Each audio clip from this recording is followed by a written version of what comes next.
try to give them the clean energy so that my mothers, my sisters do not lose their costly life only because they do not have the clean fuel. Because they live, I say they live in the energy poverty, and we need to bring out from the level of energy poverty. We need to provide them clear energy. And who can do that? Who will do that? This will be done by the leaders. It requires the leadership. Sorry, I am not talking about the political leadership. And that is possible only if we can educate our people properly. The real education is there. I could see one small signboard written in a university of South Africa. What this was? At the entrance gate of South Africa, the following message was posted for contemplation. Please listen to me. Destroying any nation does not require the use of atomic bomb or the use of long-range missiles. It only requires lowering the quality of education and allowing cheating in the examination by the students. Patient die at the hand of such doctors. Building collapses at the hands of such engineers. Money is lost at the hand of such economists and accountants. Humanity dies in the hands of such religious scholars, and justice is lost at the hands of such justice. So the collapse of education is the collapse of a nation. We need to start our addressing from this very basic point that will revive the education which makes you a real human being. That's the real challenge for all of us.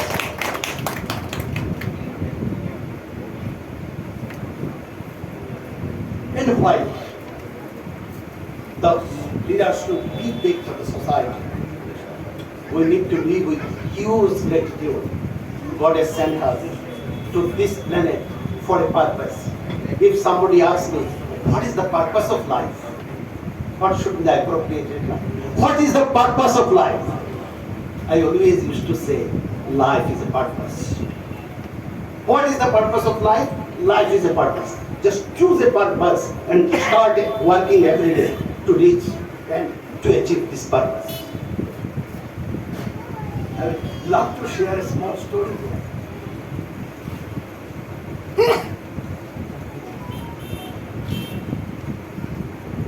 If you are really educated, life becomes easy. If you are fancy educated, life becomes very, very complicated. Do you understand this? If you are purely educated by heart, you don't have so many things to achieve in life. You can always see that you have a lot of things to surplus, to give others. And I am telling this particular quotation only because I am speaking before the Rotarians. They have a lot of things to give back to the society. I am just telling a story how it is. There was a king, a very good king. Every afternoon he used to walk in his whole kingdom, his villages, to see whether all the people in his kingdom are happy or not. One day he was walking with his minister, and he found a poor farmer in the evening time. They are so happy. They don't have a house. They don't have anything that minimum standard required for a dignified human life.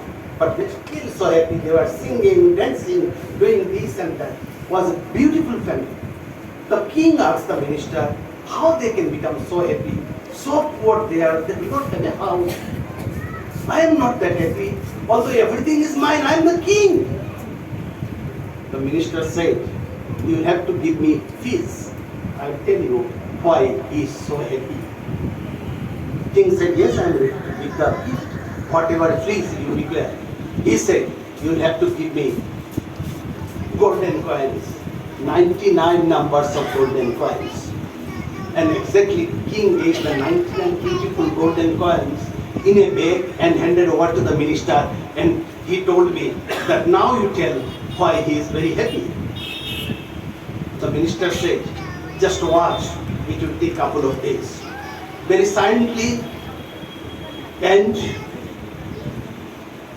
without the knowledge of anybody, he slowly took the bag filled with the golden coins, kept at the door of this poor farmer who was very, very happy till he started. All of a moment, he found that so many golden coins.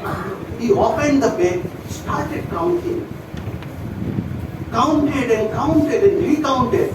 Always it is 99. He was extremely astonished that how it can be 99? It should be 100. There cannot be one missing.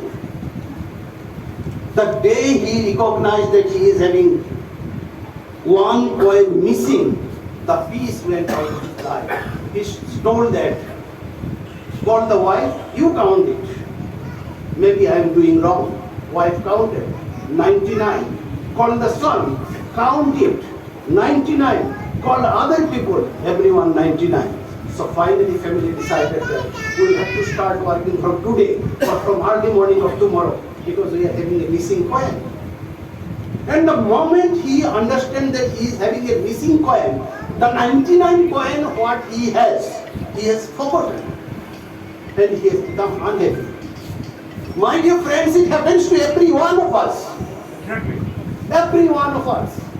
But strange with the great people of Rotarians, you know how to count the 99 coins and you find that 99 coins are enough to survive. Because of this, you are sharing coins to others. You are sharing coins to that poor God. Because you recognize the 99 coins, that poor farmer forgot in life to recognize the 99 coins. So this is a great learning, great opportunity for me to speak with you, to meet with you. Maybe God has given me an opportunity to speak to you. Before coming yesterday, I was reading a story.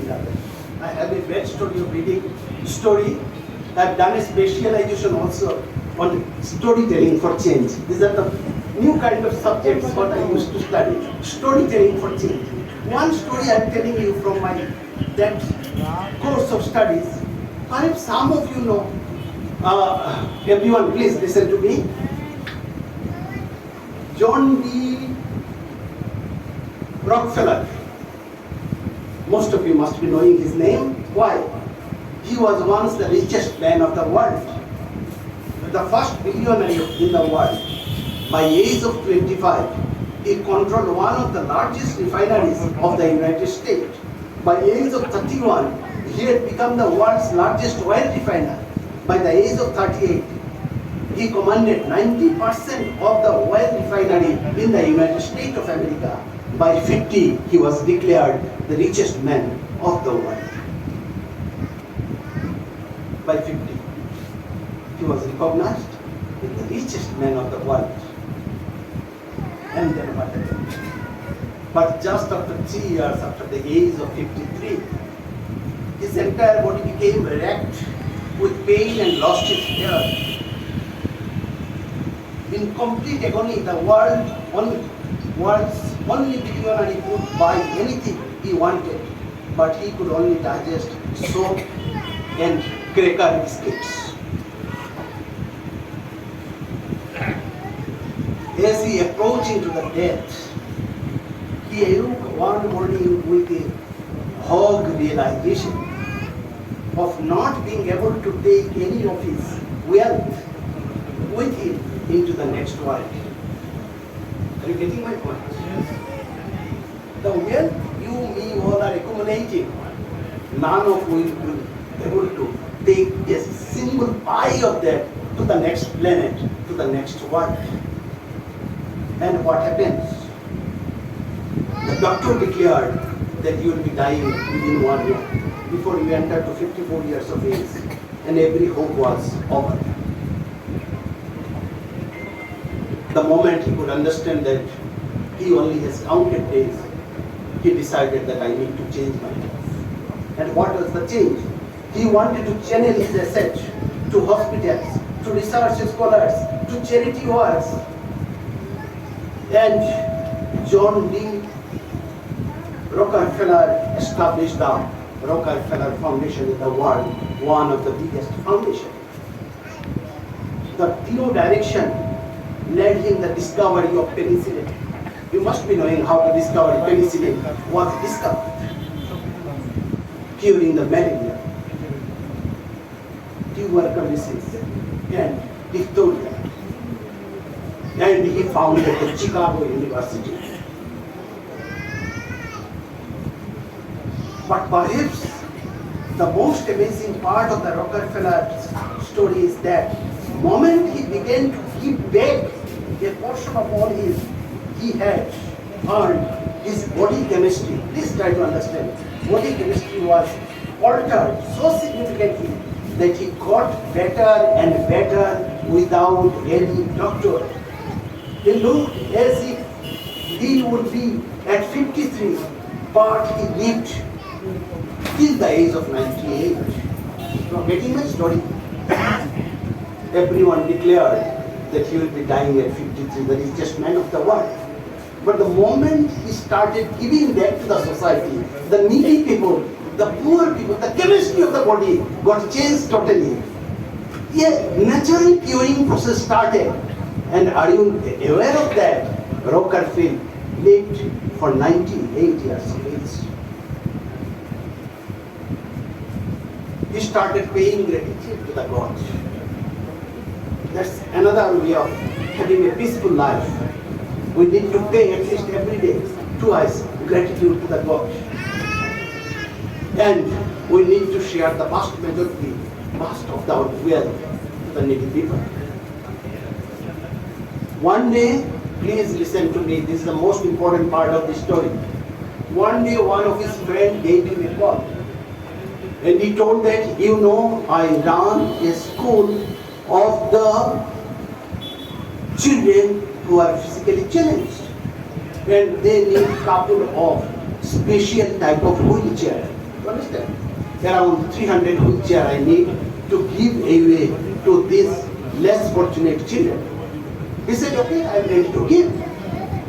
Wheelchair was arranged, purchased. But the friend said, no. Giving will not do. You will have to go there and you will have to meet all 300 less fortunate children. Rockefeller went there, 300 wheelchairs was donated to the boys, and the tears of joy that he received on that day was everything for which we have come on this planet. I believe that there cannot be much better way to explain the objective of the Rotary Club. When you are doing something real for the society, you may not know how you are touching someone's life, making others happy. This guardian will become a doctor, will become a good human being, rather I give impression. She will not be able to forget the contribution of the Rotary, and she will be creating thousands of leaders below her who will be representing the goal of the Rotary. So that's the story. Now you know why we cannot become happy in life. I have a formula, I thought of it. On an average day, common people like me, common people like us, we receive 60,000 thought waves every day. Every day. Even when you are listening to me, something is playing inside you. Every one of you, something is playing inside of you. And if you count this, it is around 60,000 thought waves every day playing in our mind, every day. But unfortunately, 95% of these 60,000 thoughts are just repetition of the same thoughts what you are every day thinking. मेरा बेटा doctor नहीं बना, मेरा बेटी का PhD नहीं हुआ, मेरा मेट्रो सिटी में बड़ा बाड़ी नहीं हुआ, मेरा बीवी का चेहरा और तरह फरसा होने से ठीक था. Thousands of things. These are all repetition, forgetting that when you are saying this, you are blaming somebody, the supreme soul who has created you. So my dear friends, to become happy, don't blame anybody, don't repeat the 60,000 thoughts, try to bring every day at least one new thought. It will create a kind of emancipation in you. That's the king. And in doing so, we live in a world, we live the world of limitation. We put ourselves in a prison without bar. I quickly written some of the things. So what is important in life? The important in life is mind management. Mind management is the essence of life. We do not realize the enormous potential that God has gifted to every one of us in mind. I have done my studies in rural development, and I don't know why the rural development is so close to my heart. Maybe because I born in a village, a small village. People may not be knowing much about this village. But I believe that. Don't tell me the wrong thing. Don't tell me anything wrong. I know all of you are from villages. Each one of you are from villages. Maybe I am just from villages 1 generation back. Maybe you are from village 3 generations back. But don't tell me that you are not from villages. Because India is a civilization with the rural base in our entire system. So because of this, what I feel like that, one of the most important objective of the Rotary Club may be working and thinking for the rural development. Are you aware of how many villages we have in this great country, India? This country has 6,30,365 villages. 6,30,365 villages. Assam has 26,395 villages. Barak Valley has 2,338 villages. District of KARIMGANJ has 1,162 villages. Just 1 month back, I was interviewed for an entire 1 hour by a very important media, and the last question was that what is the mission of your last part of your life? I told that I cannot reach out to 6,30,395 villages, but at least my state Assam has 26,395 villages, and I have reached out to around 2,000 villages. So remaining part of my life, I would love to reach out to 24,395 villages, so that at least I can touch the feet of every mother in the villages. A mother in the villages is not only somebody's mother, she is my mother also. A girl in the village is not a girl of that village, she is the sister of me also, she is the girl of me also. And if you think in that way, then there will be inclusive development of India, because more than 80% of the villages, Indians live in villages. When I was doing PhD, one professor from Jawaharlal Nehru University told me, I never forget this. He said that Indian villages started disappearing. I took a month to understand that how Indian villages started. মানে যদি ভালো না লাগে বলবেন, আমি বন্ধ করে দেবো, otherwise I'll just speak for some time. I was totally confused. The Indian villages started disappearing. What does it mean? স্বাধীনতার সময়েও 6,30,365 খানা গ্রাম ছিল। আজকেও আমরা যদি স্ট্যাটিস্টিক দেখি, সেই নাম্বার অফ ভিলেজেস আছে। But why he told villages started disappearing? Because there is an exodus in the villages. APJ Abdul Kalam, I salute him. He said, the future of India lies in villages, and we need to promote reverse migration. Quote unquote, reverse migration. The reverse migration is not taking place. One boy becoming MBBS doctor, MD, or a professor, or a doctor. Hardly anybody remains in their villages. They understand that their qualification has brought another certificate for them that they need to leave the villages. And when the working people, the strong people leave the villages, village started disappearing. Because obviously it became the place of only the old people. only of the children. Are you aware that 90% of the population of Delhi lives in slum? They are all from the rural base, but they do not go back to their rural areas because there was not much attention to promote the rural development. The Rotarian go for a brainstorming, a huge study, how we can reach out to the rural India. We need to work for these people. Indian village we should not allow to disappear. They should revive. We should work for the reverse migration.